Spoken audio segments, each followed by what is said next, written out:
Peace be upon you, and Allah's mercy and blessings. Welcome to a story not just of belief, but of awakening, a journey that begins not in a mosque or a book, but in a question and a laugh. This is the story of Professor Thomas Alvarez, a 57-year-old physicist from Chile, and a little Muslim girl named Zara, just 7 years old. Together they would walk a path that neither of them expected, but both were destined for.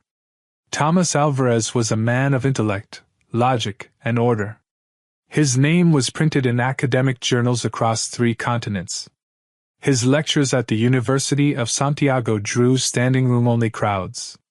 With silver-streaked hair, a sharp jaw, and eyes that rarely blinked twice, he was considered a mind untouchable by emotion or myth. But despite all the accolades, something gnawed at him in the quiet hours. It wasn't depression. It wasn't fatigue. It was silence. A silence that science couldn't explain. What have I been looking for all this time? Has all my knowledge ever brought me peace? When did I stop listening to silence? It was a late autumn afternoon. Thomas sat at a cafe in downtown Santiago, staring into a half-empty espresso. The buildings cast long shadows, and the air was filled with the dull hum of traffic. Then, something unfamiliar cut through the noise, long, melodic, foreign. The adhan? He froze mid-sip. The voice floated from a nearby mosque, not shouting, but inviting. Are all these sounds like this? For what? Could peace be louder than proof? He smirked and chuckled softly. Such drama, he muttered. Do they always sing like this? He shook his head. Why do I fear what I do not control? What if this sound wasn't meant for others, but for me? Later that evening, needing a walk to clear his mind, he wandered into a nearby park. Golden leaves crunched beneath his shoes. Parents pushed strollers. Pigeons scattered at the sound of bicycles. And again, he heard it. The adhan, echoing again from that same mosque. The sound stirred something in him. Not annoyance this time, but unease. He laughed aloud. Not at anyone. Just at himself. Or maybe at what he didn't want to admit. That's when he heard a soft voice. Not from the minaret. From beside him. Mister, why are you laughing? He turned and saw her. A little girl. 7 years old at most. She wore a modest white hijab and a light blue dress. Her eyes were sharp, not confrontational, but curious. Deep. Thomas blinked. Oh, it's nothing. Just the call to prayer. It caught me off guard. Zara tilted her head. But why is it funny to you? Isn't it just a sound? Or do you laugh at everything you don't understand? Thomas raised an eyebrow. The girl didn't mean offense, she meant truth. He scratched his chin. I suppose. I've always found religion a little dramatic. She nodded slowly. Sometimes truth is dramatic. But it doesn't mean it's a lie. That made him pause. Thomas sat on the bench next to her. Tell me, little one. Why do you just believe in that? She looked up at the sky, then at him. Because it makes me feel close to Allah. Because it makes me want to be kind. And because it teaches me not to give up. Isn't that enough to believe in something? Thomas blinked again. Do I even know what truth really means anymore? You speak like someone older than you are. I get that a lot, she said with a small smile. Do you know what God means in Islam? He shook his head. I'm afraid I don't. Zara replied softly. It means the one who sees us even when we feel invisible. The one who hears us when no one else does. Isn't that what every human being truly wants? Could it be that I'm the one who has been blind all along? Thomas cleared his throat. And what makes you so sure that this is the truth? She didn't flinch. Because peace doesn't lie. And what brings peace to the heart can't be fake. Is it wrong to feel peace in something I don't understand? He looked away, eyes scanning the minaret in the distance. Is science enough to explain this feeling in my chest? Little girl. I've studied the universe. I've read the theories of time and space. But this... He touched his chest. This is something else. She nodded. That's called Fitra. The part of us that remembers Allah even if we forget. Thomas was quiet. Is the heart a valid compass? Can science ever explain peace? Is this what it means to be truly human? Then Zara said something that would stay with him forever. Mr. Thomas, sometimes faith isn't about seeing what's there. It's about trusting what you feel, even when you don't understand it. Thomas swallowed. She stood up gently. I have to go. Maghrib prayer. Wait, he called. One more question. She turned. Why does your belief sound stronger than mine ever did? She smiled. Because I don't doubt what's in my soul. Maybe you shouldn't either. And just like that, she was gone, skipping lightly toward the mosque as the orange sky turned violet. That night, Thomas sat alone in his apartment. His study table was cluttered with books, Hawking, Einstein, Feynman, but his mind kept returning to one voice. Not from a Nobel Prize winner, but from a child. What if surrendering is the beginning of clarity? He opened his laptop, searched, Adhan meaning, and hit play. As the haunting melody filled the room once more, he asked himself quietly, can I keep ignoring this feeling forever? Who am I without my doubts? What if this is the answer I never knew I needed? The morning after his encounter with Zara, Thomas Alvarez sat on the edge of his bed, holding a coffee mug that had long gone cold. The sun filtered weakly through the curtains, casting half-light across his cluttered desk of journals, sticky notes, and mathematical equations. But none of it held his interest anymore. All he could think of was that little girl's voice. Sometimes faith isn't about seeing what's there. He repeated the line in his mind, over and over, as if it was some kind of unsolved theorem. Could this child have seen something in him that he had ignored in himself? What if the strongest truths aren't shouted, but whispered to the heart? He stood slowly, walked over to his bookshelf, and removed a thick volume on quantum mechanics. He opened it randomly, stared at the page, and asked himself, do these equations know how I feel when I hear that call to prayer? Can logic explain why my chest tightens at the sound of something I claim to mock? The questions refused to stay buried. They circled like hungry birds. He pulled on his coat and left his apartment without a destination in mind. His feet led him, perhaps subconsciously, back to the park, back to the bench where it all started. It was empty now. The mosque across the street stood quietly, its minaret pointing heavenward like a finger of light. He sat down and exhaled. Just then, a voice broke his thoughts. You look like someone with a heavy head. Want to talk? Thomas turned. A woman in her early 30s stood beside him, holding a paper bag and wearing a long beige coat.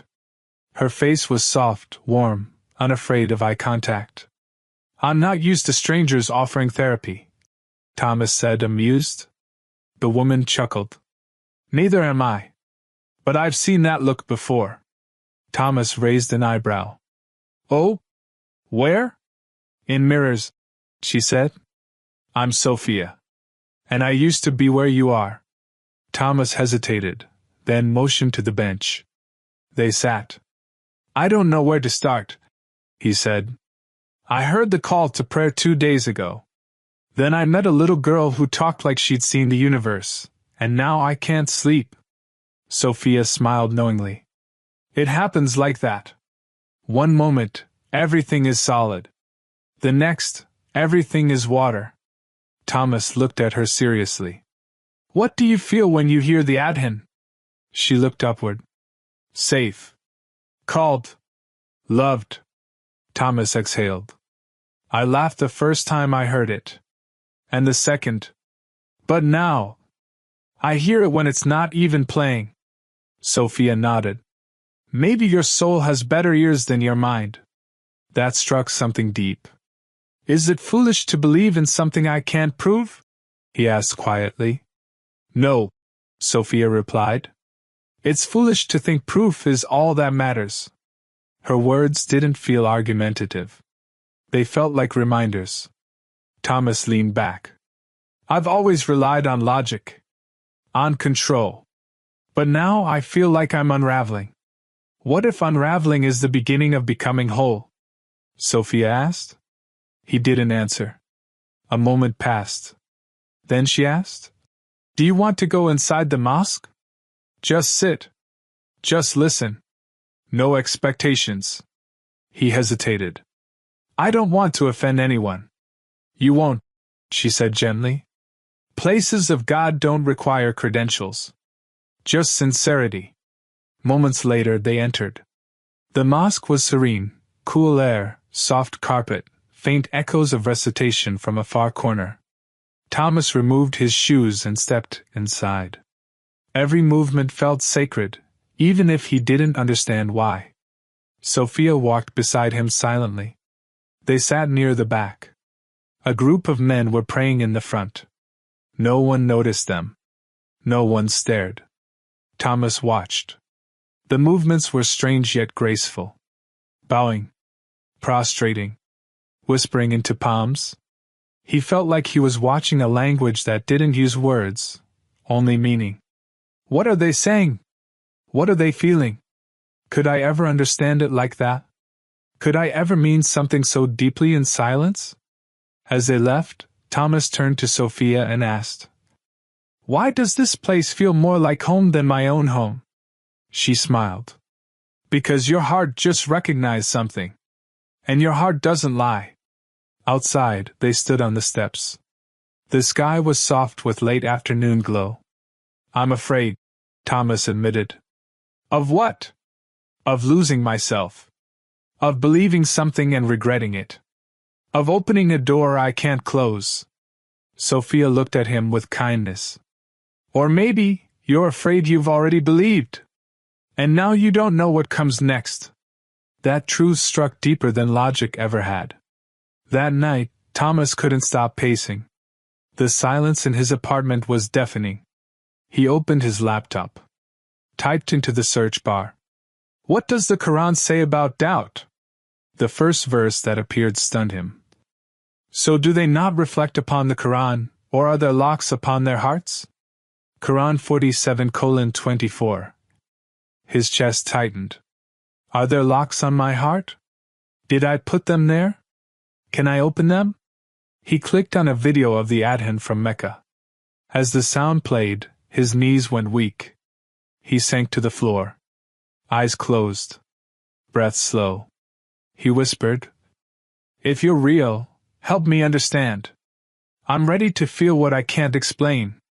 Outside, the wind howled. But inside, something fragile and beautiful had begun to bloom. It wasn't certainty. It was sincerity. And maybe, for the first time in his life, that was enough. 4 days after visiting the mosque with Sophia, Thomas Alvarez found himself haunted, not by guilt, not by fear, but by an echo. A sound. A stillness that refused to fade. It wasn't in his ears. It was in his chest. The Adhan? The way it lingered like a memory that never happened. The way it seemed to speak directly to him even when it wasn't playing. Can a sound be truth? Can it call to a heart that doesn't believe? He tried to distract himself, opened lecture notes, reviewed research data, even watched videos of old physics presentations he once gave proudly. But they all felt empty. He found himself staring at his own face in a recording and asking, Who is that man? And why does he look like he's hiding from something? One gray morning, he returned to the same park bench, alone. The sky was low, the trees were still, and the air carried that crisp weight that always comes before rain. Across the park, the mosque stood quiet. There was no sound. No Adhan. No voices. Just silence. And then, he saw her. Zara. The same girl. The same hijab. The same calm in her eyes that felt older than time. She was sitting on the same bench where they first met, flipping through a tiny booklet with gold lettering. Thomas walked over cautiously, unsure of what to say. She looked up and smiled like she'd been expecting him. "Welcome back, Mr. Thomas. You look more tired this time." Thomas sat slowly beside her. "I've been thinking." "What about?" "Everything," he replied honestly. "You.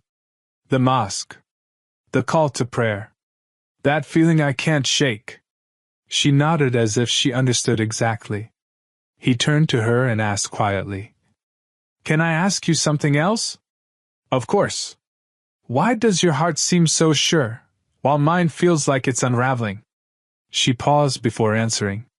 "Because I never taught my heart to ignore Allah." "But maybe you did." Thomas flinched slightly at the accuracy. "Do you think I'm too old to change? Too far gone?" Zara shook her head. "He's not like us. Allah doesn't close the door just because we took too long to knock." That line hit him hard. Could it really be that simple? Just knock? A breeze passed through the park, rustling the leaves. Thomas looked at her. "Zara, do you pray every day?" "Yes. 5 times. Even when you don't feel like it?" She smiled. "Especially then. Because that's when I need it most." He stared ahead in silence. Then, he whispered a question that surprised even himself. "Would he even listen to someone like me?" Zara didn't hesitate. "He listened to Pharaoh. And he said I am God. So yes. He'll listen to you." Thomas felt something shift. Not belief. Not clarity. But a kind of surrender. A soft giving up of resistance. He looked down. "Why does your voice sound truer than all the professors I've known?" "Because I'm not trying to win," she replied. "I'm just telling you what I know is real." That night, back in his apartment, Thomas placed a chair near his window and stared out at the Santiago skyline. He held his phone in one hand, Qur'an translation in the other. He read slowly. "Indeed, those who believe and do righteous deeds, their hearts will be at rest. Surely, in the remembrance of Allah do hearts find peace." Qur'an 13:28. He whispered aloud. "Is this peace? Is this what I've been chasing through data and particles and galaxies?" Then he asked the question he had been avoiding since this journey began. "If I remove my doubt, who am I without it? What if all that's left is truth?" He leaned back in his chair, closed his eyes, listened to the silence like it was a friend he hadn't spoken to in years.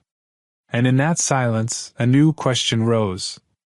Can I trust this voice inside me, the one I've ignored for so long? The next morning, the sky was heavy with clouds again. A drizzle painted the sidewalks, and the city moved a bit slower than usual.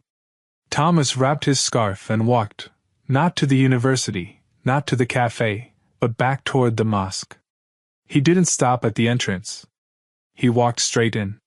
This time, he didn't wait for someone to invite him. He removed his shoes and stepped onto the carpeted floor like it was home. The scent of clean earth and oud filled his senses. A few men were seated in quiet dhikr, softly whispering praises of God. Thomas sat down near the back, folded his hands, and let his mind rest. What if this is what it means to come home, not to a place, but to a feeling? A few minutes later, a familiar voice joined him. "Mr. Thomas." It was Ali, the man who had greeted him during his very first visit. Thomas looked up and smiled. "I didn't know I'd be back. But something pulled me." Ali nodded. "It always does. Some people call it intuition. Others call it destiny." Thomas looked down. "I call it Zara." Ali laughed softly. "Children carry light. We just forget how to see it." Thomas asked, "Can I stay a while longer?" "As long as you like." So he sat. And when the call to prayer finally rang out again, not from a speaker, but from a real voice this time, Thomas didn't laugh. He closed his eyes. Let it enter. And for the first time in his life, he cried. Not from sadness. From something he couldn't name. Something that felt a lot like peace. Thomas Alvarez didn't speak much the next few days. He didn't lecture. He didn't read from his physics journals. He didn't attend faculty meetings. His colleagues assumed he was ill, and in a way, he was. Not physically, but spiritually. Something inside him had been shaken loose, and he had no idea how to hold it together anymore. What if I've been building my identity on answers that never reached my heart? Is knowledge still valuable when it no longer comforts you? He now spent his mornings walking, quietly, anonymously, through the city. But no matter where he turned, he always ended up near the mosque. Not because he meant to, but because he couldn't stay away. On the fifth morning, the sky was clear for the first time in days. The sunlight stretched lazily across rooftops as Thomas made his way to the mosque again, heart pounding. Ali greeted him with a soft nod at the entrance. There were no lectures, no debates, only quiet.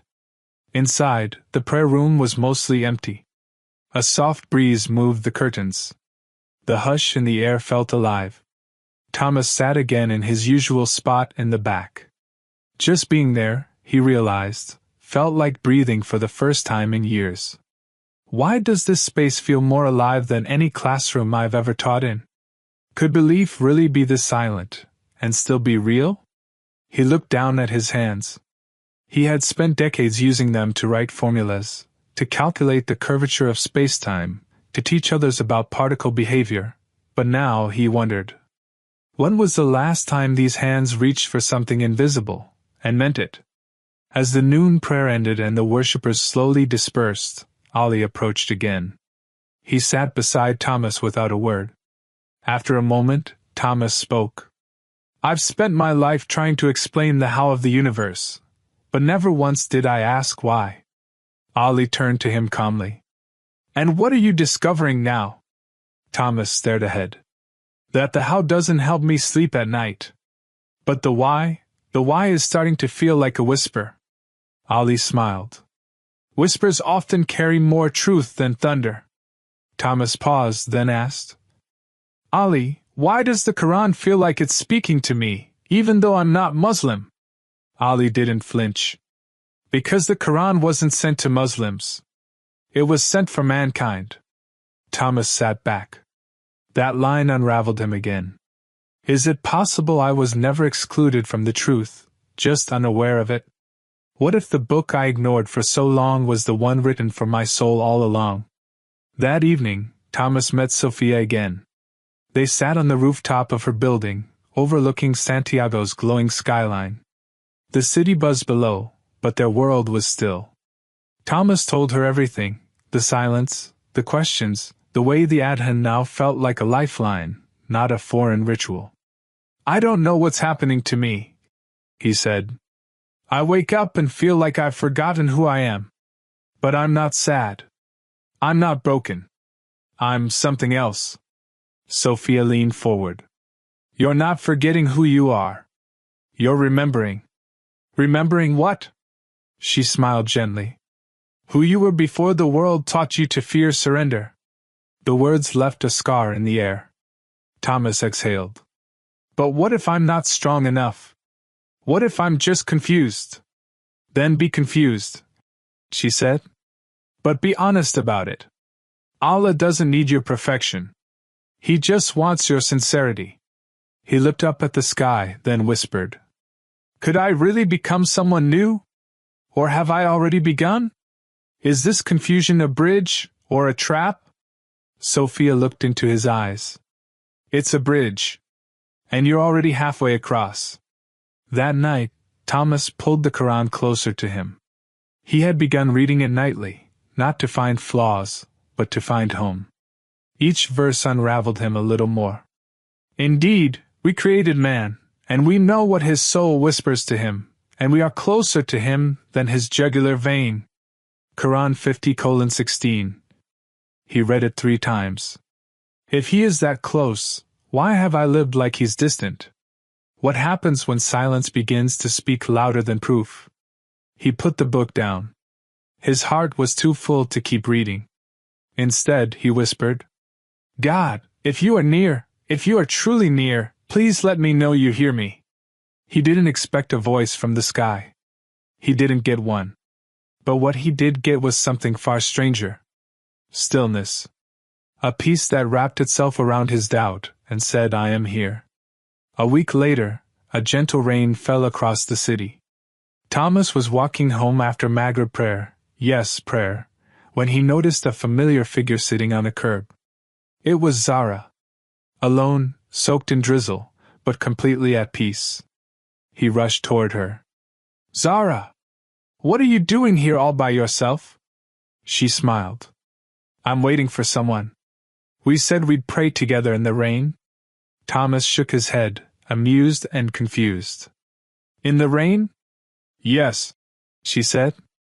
Allah listens best when our hearts are dripping too. He looked at her, soaked, sincere, solid in her belief, and sat beside her. She looked at him and asked, Would you like to pray with me? Thomas hesitated. Then slowly he nodded.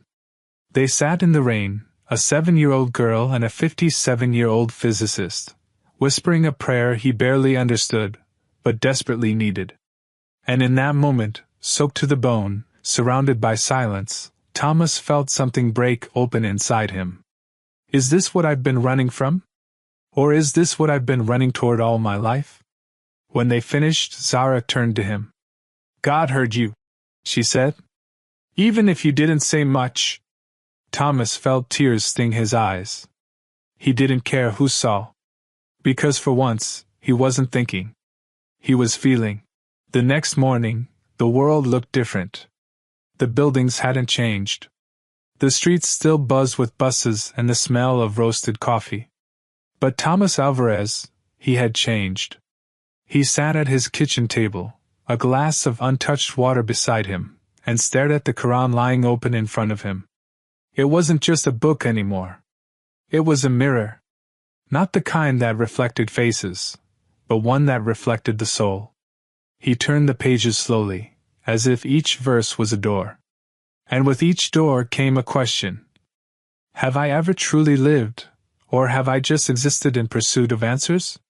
What good is understanding the universe, if I don't understand my own heart? He paused at a verse and read aloud. So whoever Allah wants to guide, He opens their heart to Islam. Quran 6:125. He swallowed hard. Was this what was happening to him? Is this what it feels like, when a door begins to open from the inside? That afternoon, Thomas walked slowly through the streets of Santiago, his thoughts heavier than his steps. It had been nearly 3 weeks since he heard the adhan for the first time, but it now echoed in him constantly, like a second heartbeat. When he passed the mosque, he didn't stop at the entrance this time. He walked straight in. Ali met him at the door with a knowing nod. No words. Just eyes that welcomed him like an old friend finally coming home. Inside, the soft hum of voices reciting Quran filled the air. A man in the corner was whispering Dhikr. Children were learning to pronounce Arabic letters. A group of elderly men sat in a circle, sipping tea and smiling without saying much at all. It was the kind of quiet that said everything. Thomas sat down and whispered to himself, "Why does this feel more like family than the people I've known all my life? Is belonging something you find, or something you finally stop running from?" Ali joined him. "Are you well?" he asked gently. "I don't know," Thomas replied. "I don't feel logical anymore. I don't feel certain. But I feel awake." Ali smiled. "That's usually when truth starts to bloom." Thomas stared at the ornate ceiling of the mosque and asked, "What happens when a man stops leading with his mind and starts listening with his heart?" Ali answered, "He remembers who he is. And more importantly, who made him." That evening, Thomas walked back to the park. It was where everything began. He sat on the same bench. The sky was painted with the soft orange of sunset, and for the first time in years, he had no urge to check his phone. He closed his eyes. And there she was again. Zara. Quiet, smiling, as if she'd been waiting all along. He chuckled. You always show up at the perfect time. I'm always around, she said. Thomas looked at her and asked something he had never said out loud before. Zara, do you think someone like me can really be forgiven? Zara's reply was instant. If you ask Allah with a sincere heart, He forgives before you even finish the sentence. That made his eyes sting. But what about all the years I mocked, doubted, ignored Him? Zara leaned in. Even if your past was heavier than the skies, one honest prayer can erase it all. That's how big His mercy is. Thomas lowered his head, hands trembling. What if everything I thought was the end was actually a beginning in disguise? Could one whispered prayer carry more meaning than 1,000 lectures? He took a breath. I want to pray. But I don't know how. Zara smiled and stood up. Then let's do what I always do when I forget what to say. Let's just talk to Him. They faced the sky. Zara raised her palms. Thomas hesitated, then followed. And in a whisper he spoke. Not in Arabic. Not in ritual. But in the language of his heart. God, if you hear me, if you've always heard me. I'm sorry it took me this long to say this. And then silence. A silence that didn't feel empty, it felt sacred. Zara lowered her hands. He heard you. Thomas looked at her. How do you know? Because you meant it. The next morning, Thomas stood in front of his bathroom mirror, staring at his reflection like he'd never seen himself before. His hair was the same. His clothes were the same. But his eyes, they weren't full of doubt anymore. They were full of awe. He whispered, Who am I, if I'm no longer the man I used to be? What comes after surrender? That afternoon, he met Sophia on her rooftop again. She handed him a tasbih, a string of prayer beads. Thomas held it carefully, as if it were fragile. I think I'm ready, he said. Sophia looked at him warmly. Then don't wait. Allah doesn't. That evening, just before sunset, Thomas returned to the mosque. He asked Ali, What do I do if I want to become Muslim? Ali's eyes filled with tears. You already are in your heart. The words just make it official. They stood together. And Thomas Alvarez, once a man of formulas, once a man who laughed at the call to prayer, now stood with trembling lips and repeated after Ali. I bear witness that there is no God but Allah, and I bear witness that Muhammad is the messenger of Allah. The words were not just spoken. They were released, from his soul, like breath he had been holding for a lifetime. The congregation smiled. Zara was there, quietly watching from the women's side, her eyes shimmering with the same knowing smile. Ali hugged him. Sophia hugged him. And Thomas cried like a child who had found his mother's arms again. Because in that moment, he had. The night after Thomas Alvarez uttered the words that redefined his life, the city of Santiago looked the same, but nothing felt the same. He walked home slowly. Every streetlight, every raindrop, every breeze felt new. Not because they had changed, but because he had. As he approached his apartment, he whispered the words again under his breath, tasting their weight. Ashhadu an la ilaha illallah, wa ashhadu anna Muhammadan Rasulullah. I bear witness that there is no God but Allah, and that Muhammad is the messenger of Allah. And for the first time in decades, he didn't feel like he was pretending. He didn't feel like a scientist putting on someone else's belief system like a borrowed coat. He felt whole. Is this what it means to return to something you never realized you were missing? Have I found God, or did He find me when I finally stopped running? The next morning, Thomas didn't reach for coffee. He reached for his Qur'an. He opened to a random page and began reading slowly. Every verse felt different now. Before, they were interesting. Now, they were alive. Indeed, Allah is with those who fear Him and those who do good. Quran 16:128. He stared at the verse, lips parted. Is he really with me? Me, the one who doubted, mocked, rejected? Can a man carry disbelief for 57 years, and still be embraced like he never left? His eyes filled. Again. He closed the book and placed it gently on the table. Then, he whispered aloud, "Thank you for not giving up on me."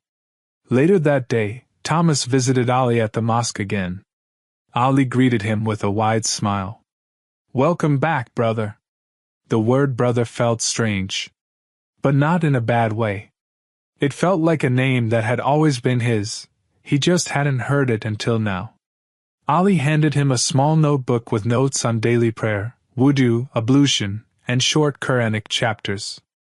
"A gift," he said. "I don't know any of this," Thomas admitted. Ali smiled. "You will. And Allah sees the trying, not just the knowing. Do you think I'll ever feel worthy?" Thomas asked. "You already are," Ali said. "You said the words. You returned. That's what matters." Thomas nodded, heart full of questions and hope. What does it mean to belong to something eternal? Can a soul that wandered for so long find rest this quickly? Or is this just the beginning of a longer journey inward? That evening, Sophia visited Thomas with dates, fresh bread, and a small prayer rug. She didn't say much. She just placed them on the table and said, "For your first Maghrib as a Muslim." Thomas smiled gently. "I'm still learning how to pray." "We all are," she replied. "Even the ones who've been Muslims since birth. The learning never stops. That's the beauty." They prayed together. And even though Thomas struggled to pronounce some of the Arabic, the moment he bowed for the first time, forehead touching the ground, he felt something break loose in his chest. Is this what it means to be human? To place your pride down and lift your heart up? Why does this posture feel like the answer I never found in any equation? When they finished, Thomas wiped away tears he didn't expect to fall. "I'm not crying because I'm overwhelmed," he said. "I'm crying because this feels right." Sophia nodded. "That's what truth does. It doesn't always argue. Sometimes it just arrives."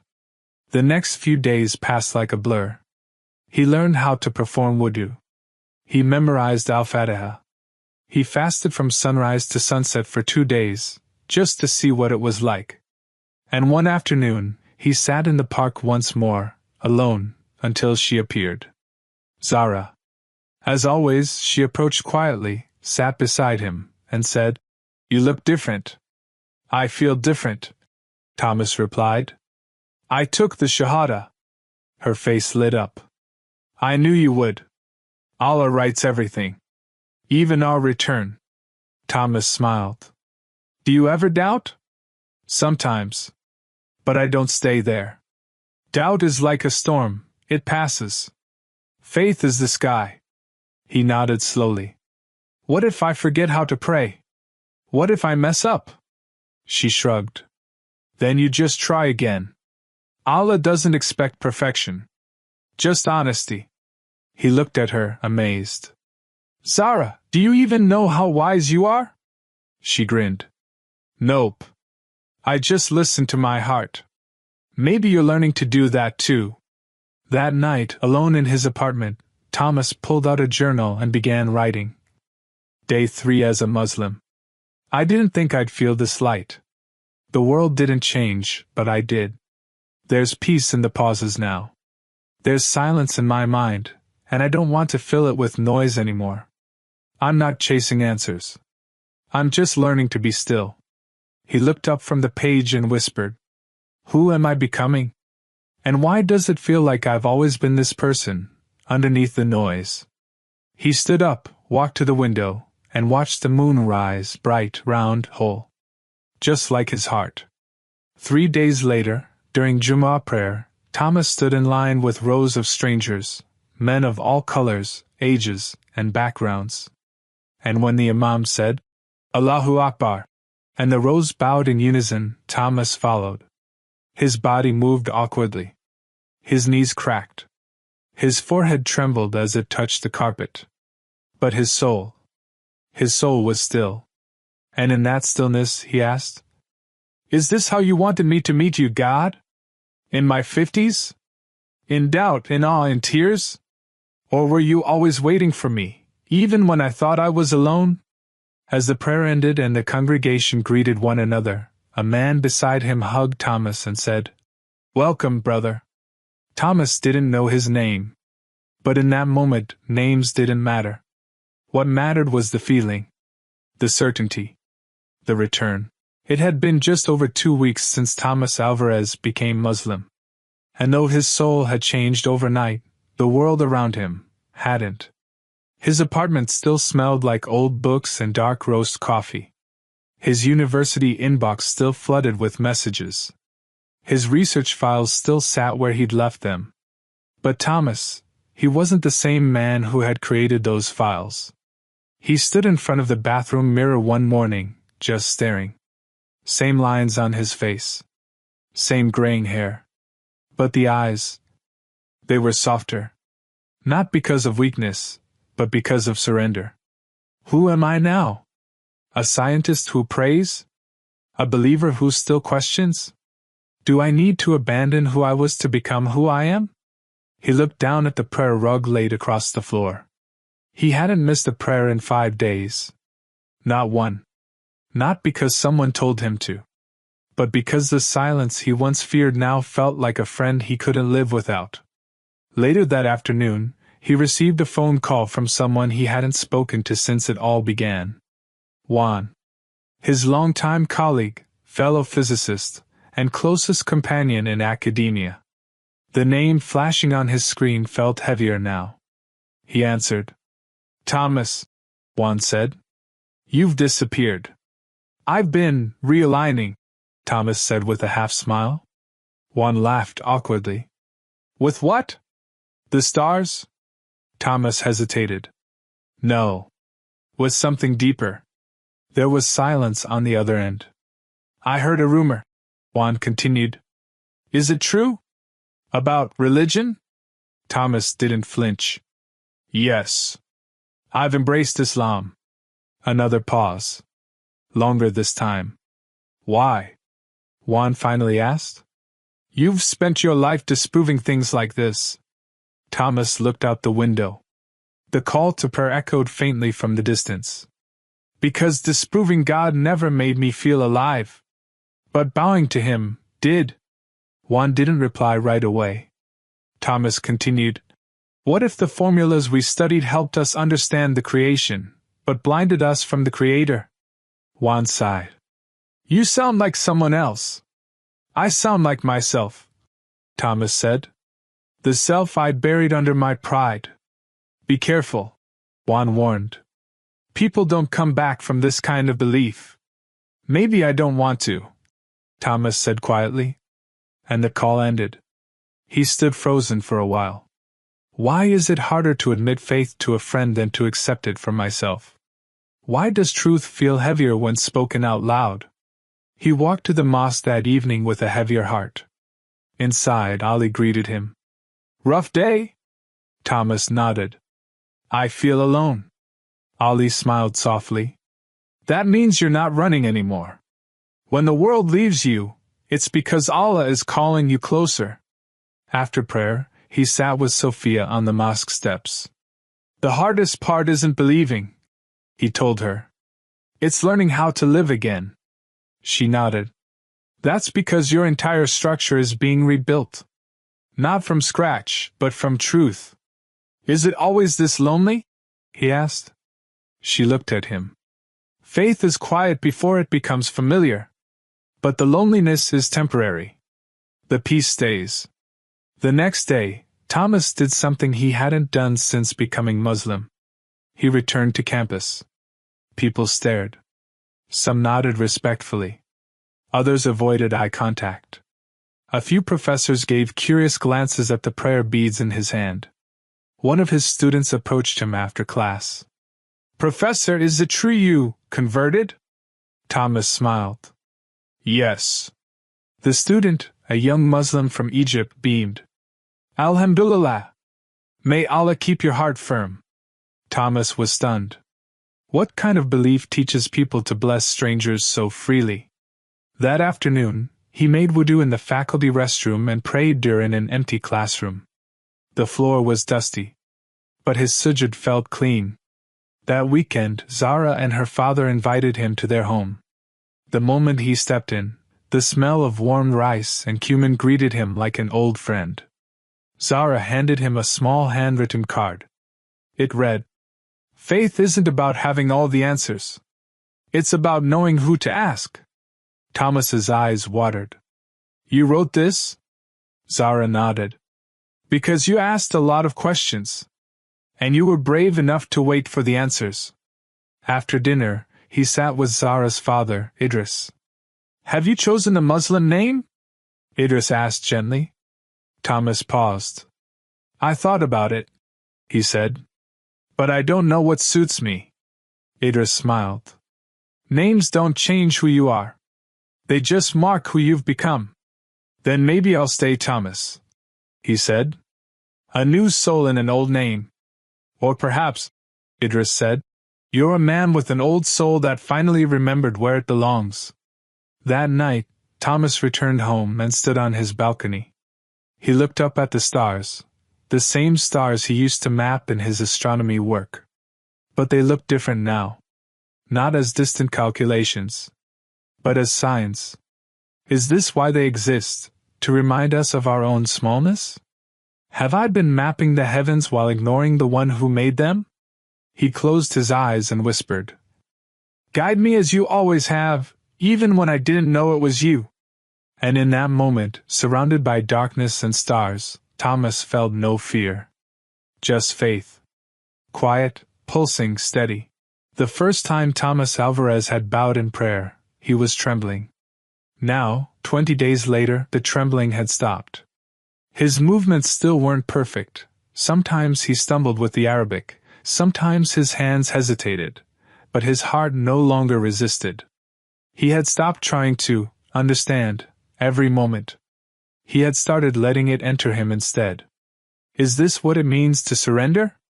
Not to give up, but to let go. To finally stop clinging to yourself, and allow something greater to carry you? He had felt many kinds of silence in his life. The cold silence of scientific calculations, the lonely silence of failed relationships, the awkward silence of intellectual debates. But this silence after sujud, it was alive. On a rainy Thursday afternoon, Thomas received a letter from his sister in Barcelona. She had heard from a mutual friend about his conversion. The letter was kind, but cautious. "Why Islam? Why now? Are you okay? We don't recognize you anymore." Thomas sat with the letter in hand for over an hour before replying. "I didn't change who I am. I found out who I've always been. I just never had the courage to admit it. And Islam didn't force me to lose my mind. It helped me find my soul." He sealed the envelope with peace in his chest, even if he didn't know how she'd respond. Why is it so hard for the people we love to accept who we've become? Do they fear our truth, or their own reflection in it? That evening at the mosque, he joined a study circle about the names of Allah. When they discussed Ar-Rahman, the most merciful, he quietly asked the Imam, "If Allah is so merciful, why do people suffer so much?" The Imam smiled gently. "So that their hearts soften. So they stop thinking they don't need Him. Pain is not always punishment. Sometimes it's an invitation." Thomas nodded. Maybe my questions were never obstacles. Maybe they were openings. The next morning, Thomas volunteered at the mosque's food program. He handed out bags to low-income families. He sat with old men who spoke more with their eyes than with words. He played with children who didn't care where he came from, only that he smiled. He realized something strange. The man who used to write dissertations on dark matter now found joy in packing lentils and dates into paper bags. And it didn't feel like a downgrade. It felt like real life. That weekend, Zara invited him for a walk in the park, the same park where it all began. The sky was clear. Birds fluttered across treetops. The sound of the distant adhan drifted like a memory through the breeze. They sat on their favorite bench, quietly for a few moments. Then Zara asked, "Mr. Thomas, do you remember the first thing you said to me?" He laughed. "Yes." I laughed at the adhan. Loudly. "And I asked why you were laughing," she said. "And I didn't have a good answer." They both smiled. Thomas looked at her and said softly, "But you did." Zara nodded. "Because the truth deserves to be taken seriously, even if you're small." Thomas turned to her. "Zara, how did you know I would change?" She shrugged. "I didn't. I just prayed you would." He was quiet for a moment. "What if I had never heard the adhan that day?" She looked up at the sky. "Then maybe Allah would have sent you another sign. Or another child." Thomas smiled again, eyes glistening. That night, Thomas sat alone on his balcony, a warm tea in hand. He looked up at the stars, those same burning bodies he had spent years studying, mapping, naming. But now, they didn't feel like puzzles. They felt like reminders of a God who lit the skies and still chose to enter the heart of a single man, lost, proud, skeptical, and call him home. He whispered, "Thank you for not waiting for me to be perfect before you guided me." He thought about everything he had learned, and all the things he still didn't understand. And he was at peace with both. Because for the first time in his life, he didn't need to know everything to feel everything. The next morning, as the sun rose gently over Santiago, Thomas opened his prayer rug and stood in the direction of the Qibla. The room was quiet, but inside him, a symphony. He raised his hands and said, "Allahu Akbar. God is greater. Greater than logic. Greater than ego. Greater than sorrow. Greater than fear." And in his bowing, in his sujud, in his whispered Al-Fatiha, a man who once laughed at faith now lived by it. And as he placed his forehead on the ground, he asked his final question of this journey. "What took me so long to listen to the sound that was always calling me home?" No answer came. Only peace. And for once, that was more than enough.